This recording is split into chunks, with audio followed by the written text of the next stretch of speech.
Hello everyone. आज की class में मैं आपका वेलकम करती हूँ। कोल्हान यूनिवर्सिटी में हमारा ज्योग्राफी डिपार्टमेंट में एक पेपर है MJ8 evaluation of geographical thought. इस पेपर में हम लोग क्या देखते हैं, इसमें हम लोग देखते हैं कि किस प्रकार से अलग अलग समय में अलग अलग भूगोलवेताओं के द्वारा ज्योग्राफिकल थॉट यानी भूगोल से संबंधित विचार प्रस्तुत किए गए और इन्हीं विचारधाराओं के द्वारा किस प्रकार से भूगोल जो है एक डिसिप्लिन के रूप में, एक विषय के रूप में विकसित हुआ। तो ये हमारा इस चैप्टर के अंदर आता है। तो इसमें कई सारे यूनिट है। हम लोग इसमें 4 यूनिट है और थर्ड जो यूनिट है वो है डिबेट। डिबेट यानी कि वाद विवाद। वाद विवाद की आवश्यकता कब होती है? जब कोई मतभेद हो, यानी कि किसी एक विचार पर दो मत हो या फिर दो से अधिक मत हो, अलग अलग लोगों का अलग अलग विचार हो। उसी प्रकार से जब हम लोग इस यूनिट को देखते हैं तो हमें एक टॉपिक मिलता है डाइकोटोमी। ये डाइकोटोमी क्या बताता है?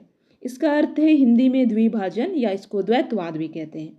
यानी कि किसी वस्तु, विचार या स्थिति जब दो भागों में विभाजित हो जाती है, कोई वस्तु, स्थिति या विचार, तो उसे कहते हैं डाइकोटोमी।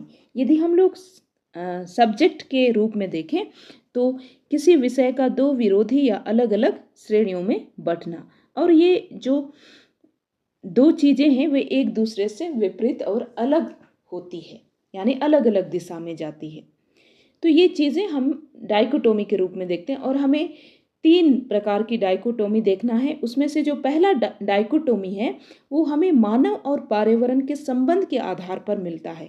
यानी कि जब हम मानव और पर्यावरण एक दूसरे से कैसे अंतःक्रिया करते हैं उसको देखने की कोशिश करते हैं, तो हमें 3 विचारधाराएं देखने के लिए मिलती है। पहला है इन्वायरमेंटल डिटर्मिनिज्म यानी पर्यावरणीय निश्चयवाद, दूसरा है पॉजिबिलिज्म यानी संभववाद, और तीसरा है न्यू डिटर्मिनिज्म यानी नव निश्चयवाद। इस वीडियो में हम लोग इन्वायरमेंटल डिटर्मिनिज्म यानी पर्यावरणीय निश्चयवाद देखेंगे। इसी को अलग अलग नाम दिए गए हैं, जैसे नियतिवाद यानी डिटर्मिनिज्म या निश्चयवाद, इसी को कहा जाता है वातावरणवाद, वातावरण निश्चयवाद। यदि हम लोग इसके मूल अर्थ को देखें, ये जो विचारधारा है इसका मूल बात क्या है या मूल विचार क्या है, तो ये क्या कहता है, मानव का जो विकास है उसके वातावरण के द्वारा होता है। यानी कि वातावरण ही मानव के जीवन शैली को, उसके भोजन को, वस्त्र को, मकान को, उसकी आर्थिक गतिविधियां यानी वो क्या काम करेगा, कौन सा पेशा अपनाएगा और कैसे अपने समाज का निर्माण करेगा और किस प्रकार की संस्कृति वहाँ पाई जाएगी, कैसे पहनावा लोगों का पाया जाएगा, कैसे खान पान वहाँ पर होगा, ये सभी चीज़ें किसके द्वारा प्रभावित होती है? पर्यावरण के द्वारा प्रभावित होती है। तो हम लोग इस प्रकार से कह सकते हैं कि ये विचारधारा वातावरण को प्रमुख निर्धारक के रूप में मानती है।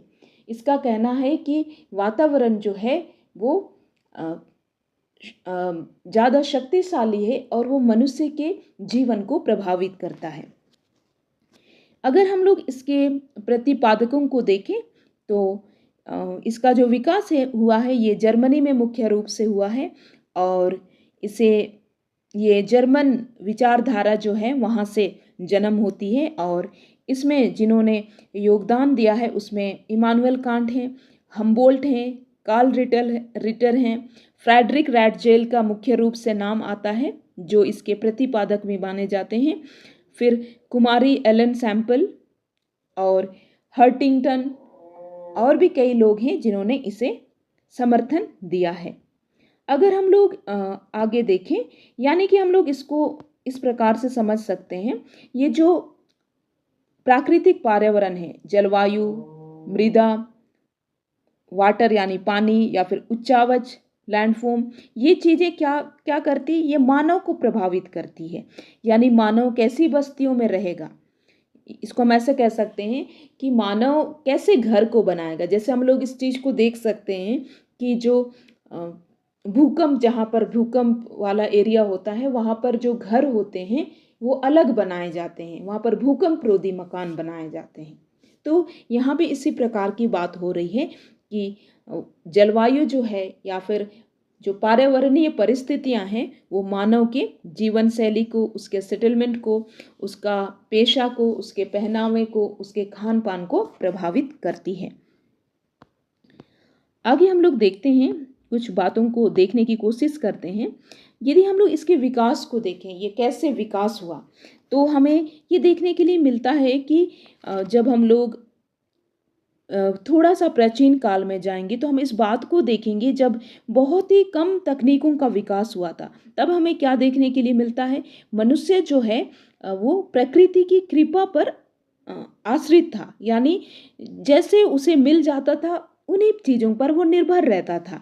यानी कि जो प्रकृति से भोजन मिलते थे, अन्न मिलते थे, मांस मिलते थे, उन्हीं चीज़ों को वो खाता था। और जिस प्रकार की चीज़ें प्रकृति से मिल जाती थी घर बनाने के लिए, उन्हीं चीज़ों से वो अपने घर का निर्माण करता था।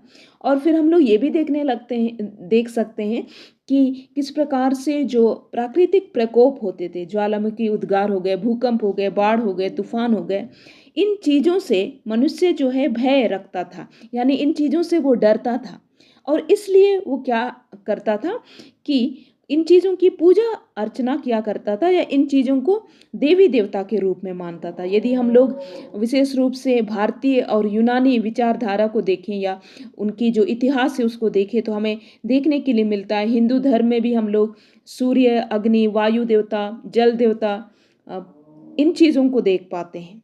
ठीक है, तो ये क्यों होता है, क्योंकि वे प्रकृति की शक्तियों को पूजा के योग्य मानते थे, यानी कि उसकी पूजा करते थे। और इस प्रकार हमें पता चलता है कि प्रकृति की जो शक्ति थी वो मनुष्य से अधिक प्रबल थी। तो यहीं से इस विचारधारा का जन्म होता हुआ हमें दिखाई देता है। आगे कुछ भूगोलवेता हैं जिन्होंने इस विचारधारा का अलग अलग समय में, अपने समय में विकास किया। इसमें से हिप्पोक्रेट्स के बारे में यदि हम लोग देखें तो इनका कहना था कि एशिया के जो लोग हैं वे लोग आराम पसंद करने वाले लोग हैं, और जो यूरोप के लोग हैं वो लोग ज़्यादा मेहनती होते हैं। ऐसा क्यों? उनका कहना था कि एशिया के लोग जो हैं वो अपने आसपास, उनको आसानी से भोजन मिल जाता है, क्योंकि उनके आसपास अच्छी जलवायु है, गर्म जलवायु है, इसलिए वे आराम को पसंद करते हैं। यानी कि वो ये बताने की कोशिश कर रहा है कि किस प्रकार से मानव के व्यक्तित्व में भी उसका प्रभाव पड़ रहा है। किसका प्रभाव? प्रकृति का प्रभाव पड़ रहा है। और उसी प्रकार उन्होंने कहा कि यूरोप के जो लोग हैं, क्योंकि यूरोप में ठंड अधिक है, तो इसलिए क्या है, वे लोग कठिन परिस्थिति में अपने भोजन को खोजते हैं, और इसलिए वे लोग क्या है, मेहनती हैं। इस प्रकार से उन्होंने इस विचार का समर्थन किया। आगे हम लोग देखते हैं और भी कई सारे लोग हैं जिन्होंने इस विचार को समर्थन दिया है। हम लोग देख लेते हैं, स्ट्रैबो, वारेनियस और कांट ने 18वीं शताब्दी में प्रकृति को सर्वशक्तिमान और मानव जीवन का नियंत्रक माना। और उनका कहना था कि मनुष्य के अस्तित्व को प्रकृति का उपहार बताया। और फिर हम हमबोल्ट और कार्ल रिटर ने भी इस पक्ष को समर्थन किया, और उनका भी कहना था कि किस प्रकार से जो मानव है उस पर प्रकृति का प्रभाव पड़ता है। और यदि हम लोग डार्विन को देखें, है ना, तो उनका एक थ्योरी है द ओरिजिन ऑफ स्पीसीज, बहुत ही प्रसिद्ध है। इसमें उन्होंने क्या कहा था? उन्होंने कहा था कि जीव अपने को पर्यावरण के अनुकूल बनाकर जीवित रखते हैं। यानी कि जो भी जीव होते हैं वे अपने आप को अनुकूल बनाते हैं कि वो पर्यावरण के साथ तालमेल बैठा पाएं, और अगर वे ऐसा नहीं कर पाते हैं तो क्या होता है, वे थोड़े समय के बाद नष्ट हो जाते हैं। ठीक है, इनका ऐसा कहना था। तो इनका कहना यही था कि अगर कोई भी चीज़ को जीवित रखना है, कोई भी पशु को या फिर जीव को जीवित रखना है, तो उसको पर्यावरण के साथ तालमेल बैठाना पड़ेगा। तो ये भी क्या बताता है, इन्वायरमेंटल डिटर्मिनिज्म को बताता है। आगे हम लोग देखेंगे उसी प्रकार से अर्नेस्ट हैकल, डेमोलिन्स, इन्होंने भी इस विचारधारा का समर्थन किया। डेमोलिन्स का कहना था कि एशिया में जो स्टेपी का क्षेत्र है, यानी जो घास मैदान का क्षेत्र है, उस क्षेत्र में जो मंगोल प्रजाति पाई जाती है, और टुंड्रा प्रदेश में एस्किमो प्रजाति पाई जाती है, और अफ्रीका के जंगलों में नीग्रो प्रजाति पाई जाती है। ये सभी लोगों को देखें तो ये लोग अलग ही प्रकार से इनका विकास हुआ है। तो इनका कहना था कि वहाँ की जो जलवायु है उसी के अनुकूल अलग अलग प्रजातियों का विकास हुआ है। बकल ने भी इस विचारधारा का समर्थन किया। और इसके बाद हम लोग देखें तो डेमोलिन, जिसको हम लोग पहले भी देख लिए थे, उनका ये कहना था कि समाज पर्यावरण की देन है। यानी कि समाज, जो हमारा जो सोसाइटी है, वो किसकी देन है? वो पर्यावरण के द्वारा दिया गया है, यानी कि पर्यावरण के द्वारा बनाया गया है। इस प्रकार से उनका कहना है।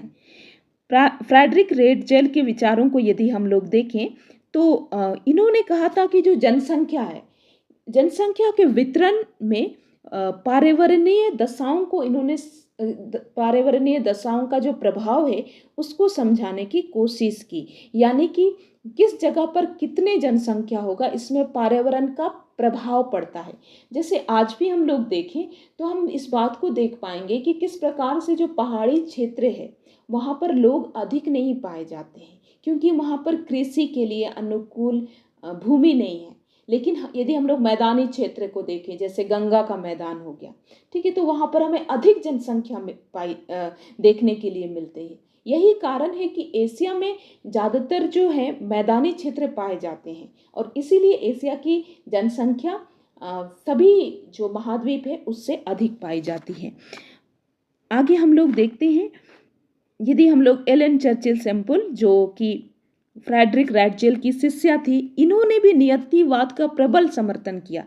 इनकी एक पुस्तक आई थी 1911 में, इन्फ्लुएंस ऑफ ज्योग्राफिकल इन्वायरमेंट। इसमें इन्होंने क्या कहा था, उनका जो स्टेटमेंट है, पुस्तक के आरंभ में ही उन्होंने क्या कहा, man is a product of the earth surface, यानी कि मनुष्य भूतल की उपज है। किसकी उपज है? भूतल की उपज है। और उन्होंने इसका अर्थ केवल यह नहीं कि वह पृथ्वी का बच्चा है, उसकी मिट्टी की धूल है, बल्कि यह भी है कि पृथ्वी ने उसे जन्म दिया है, उसका लालन पोषण किया है। सोचिए वो किस प्रकार से नियतिवाद के विचार को जोर दे रही है। पृथ्वी ने उसे जन्म दिया है, किसे? मनुष्य को। उसका पालन पोषण किया है, उसके कार्य निर्धारित किया है। इस प्रकार से उन्होंने बताया। और फिर आगे में हम लोग देखें तो वह उसकी हड्डी और ऊतक में और उसके मस्तिष्क और आत्मा में प्रविष्ट है। इस प्रकार से वो पर्यावरण की जो रोल है मनुष्य के जीवन में उसको जोर देती है। और उनका कहना था कि प्रकृति ने पर्वतों पर रहने वाले लोगों को मजबूत पैर दिए हैं, जिससे वह ढालों पर चढ़ सके। पर्वतों पर चढ़ने के लिए मजबूत पैर की आवश्यकता होती है। तो उनका कहना था कि पर्वतीय लोग के जो पैर होते हैं वो मजबूत होते हैं, ताकि वो ढलान पर चढ़ सके। और उनका ये भी कहना था कि समुद्र तटीय लोग जो होते हैं वे कमज़ोर और शिथिल होते हैं, लेकिन उनकी जो छाती और भुजा होती है, जो उनका आर्म होता है, वो कैसा है? वो मजबूत है, और जिससे वो नाव को संभाल सके, है ना। जैसे जो समुद्र तटीय क्षेत्र होते हैं वहाँ पर नाव को चलाने की आवश्यकता होती है। तो उनका कहना था कि समुद्र तटीय क्षेत्रों में रहने वाले लोगों को क्योंकि नाव चलाना पड़ेगा, इसलिए उनके भुजा को मजबूत बनाया गया है। इस प्रकार से उन्होंने नियतिवाद का समर्थन किया। और शुरुआत में इनके जो विचार थे एलन सैम्पल के, इनके विचार कट्टर नियतिवाद के रूप में हमें दिखाई देते हैं, लेकिन बाद में इन्होंने इनके जो विचार हैं उसमें लचीलापन दिखाई देता है। उसी प्रकार से हम लोग हंटिंगटन को देखें, जो अमेरिकी भूगोलवेता थे, इन्होंने भी नियतिवाद विचारधारा का समर्थन किया। और इन्होंने जितने भी भौगोलिक तत्व हैं, जैसे मृदा हो गए, पहाड़ हो गए, या फिर उचावच हो गया, वनस्पति हो गई, इन सबों में से जलवायु भी एक भौतिक कारक है या तत्व है, उसको सर्वोपरि माना। उनका कहना था कि मानव जीवन के प्रत्येक पक्ष में जलवायु का बहुत बड़ा रोल है, यानी कि जलवायु बहुत ही बड़ी भूमिका को निभाता है, या जलवायु बहुत अधिक प्रभावित करता है। इस प्रकार से उनका कहना था। जैसे हम लोग इसको एग्जाम्पल से समझेंगे तो हम लोग देखते हैं कि जो ठंडे प्रदेश होते हैं ना, वहाँ पर ठंडा लगता है, इसलिए हम क्या देखेंगे कि ठंडे प्रदेशों में, जैसे चीन में हम लोग देखें तो वहाँ पर मांस का सेवन अधिक किया जाता है। और उसी प्रकार से जो ठंडे प्रदेश है वहाँ मदिरा का सेवन भी अधिक किया जाता है। ताकि वे लोग अपने शरीर को गर्म रख सकें। और उसी प्रकार से यदि हम लोग इधर देखें जो गर्म प्रदेश है, तो वहाँ पर हमें इसकी तुलना में कम दिखाई देगा। तो ये इस बात को बताता है कि जलवायु किस प्रकार से लोगों के खान पान को प्रभावित करती है। यही बात हंटिंगटन बताने की कोशिश कर रहे थे। उसी प्रकार हम लोग देखें तो जो गर्म प्रदेश होता है वहाँ पर लोगों का पहनावा जो होता है वो अलग होता है। गर्म प्रदेश में लोग सूती वस्त्र पहनते हैं, लेकिन जो ठंडे प्रदेश होता है वहाँ पर फर वाले वस्त्र पहनते हैं, जिससे लोगों को गर्मी का एहसास हो, जिससे लोगों को गर्मी हो। जैसे जानवर के जो चमड़े होते हैं या फिर उसमें जो फर होते हैं या उसके जो ऊन होते हैं, उससे बने वस्त्रों को पहनते हैं। तो ये क्या बताता है कि किस प्रकार से प्रकृति का प्रभाव मानव के पहनावे में है और उसके खान पान में भी है। आगे हम लोग देख लेते हैं कि इसकी कुछ आलोचना भी की गई इस विचारधारा की। कुछ लोगों का कहना था कि मनुष्य जो है एक विवेकशील प्राणी है, और जो अन्य जीव है यानी जैसे जानवर है, उनकी तरह वो प्रकृति से पूरी तरीके से प्रभावित नहीं हो सकता, क्योंकि मनुष्य के पास भी कुछ दिमाग है, मनुष्य के पास भी कुछ बुद्धि है। इसीलिए वो अन्य जीवों की अपेक्षा प्रकृति से अधिक प्रभावित नहीं होगा। आगे और किस आधार पर आलोचना की गई? आगे कुछ लोगों का कहना है कि मनुष्य पर्यावरण का महत्वपूर्ण और सक्रिय कारक है और प्राकृतिक पर्यावरण के नियंत्रण को स्वीकार करने के लिए विवश नहीं है। ऐसा नहीं, उनका कहना है कि मनुष्य असक्रिय नहीं है, यानी वो भी एक पर्यावरण का सक्रिय अंग के रूप में, यानी वो भी कुछ ना कुछ कार्य करते रहता है।